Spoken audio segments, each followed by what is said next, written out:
Hey, this is the Deuce with Riding with Gravity, and I just wanted to talk a little bit about buying my first bike. So, obviously, I chose the Svartpilen 401, and I chose it for a number of reasons, which I can certainly talk about. But I also looked at a number of bikes, right? And the funny thing is that I did a spreadsheet and I put 13 bikes down on my spreadsheet and I compared them all. What I think is interesting is the Svartpilen 401 is not on my list, and yet that is the motorcycle that I purchased.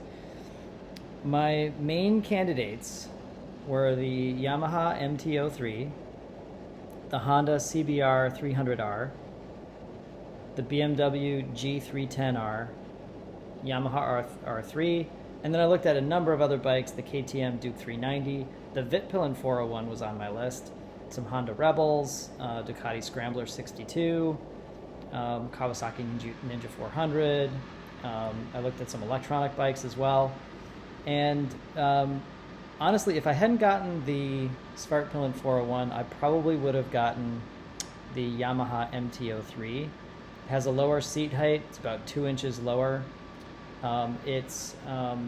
It's generally a good first bike. It's cheaper to service, good for city riding, the MT-03, as opposed to like the R3, right? And so the MT-03 was really kind of surfacing as my main choice.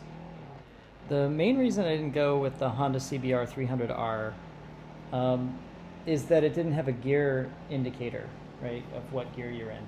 Which seems weird, but one of the things that I'm practicing now is shifting and so forth without looking at the display, because I don't want to look at the display to see what gear I'm in. But it didn't have a gear indicator, which was a thing. But I really liked the way it looked. I don't know, for some reason I really liked.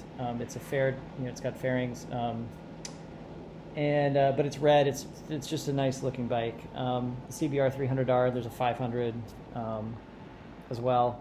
But again, if you think about the bikes that were on my list, it was bikes that I could flat foot, that were generally, around the 250-ish cc range. Now I did have some, I had the Ninja 400, I had the Duke 390, I had the Vitpilen 401, and it's just funny. I knew I wanted a bike that was good for city riding.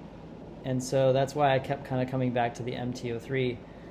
30.7 inch seat height, weighed 373 pounds. Just really looked like it was going to be the one for me. After that, probably the R3, the Honda CBR 300R, the BMW G310R. All of these great bikes. There's so many great bikes out there, right?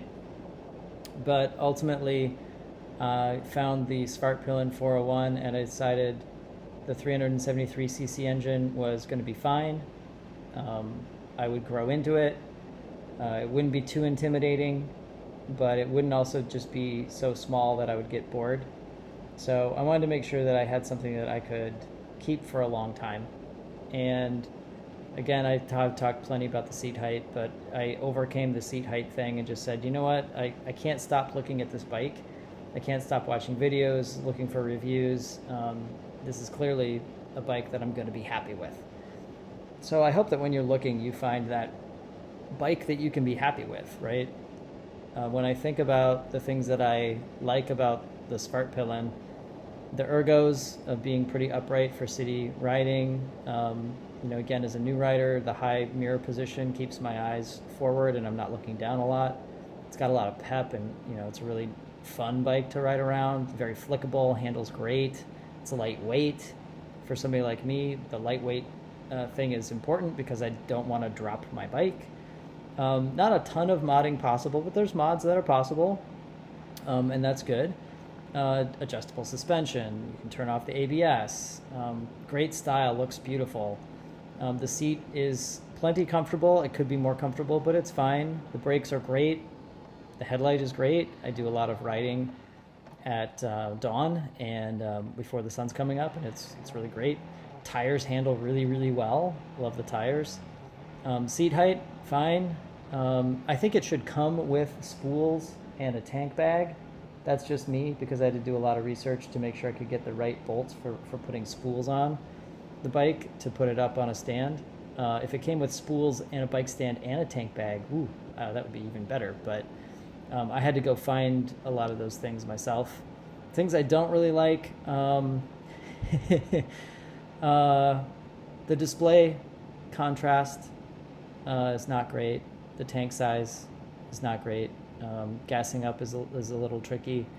The quick shifter is not consistent. You can get it to work 100% of the time if you know where it's going to be the most performant, but not consistent. The license plate holder keeps falling off. The license plate holder keeps falling off. The turn signal indicator is up and on the left, which is fine when I'm turning left, but when I'm turning right, it keeps making me think that I'm turning left.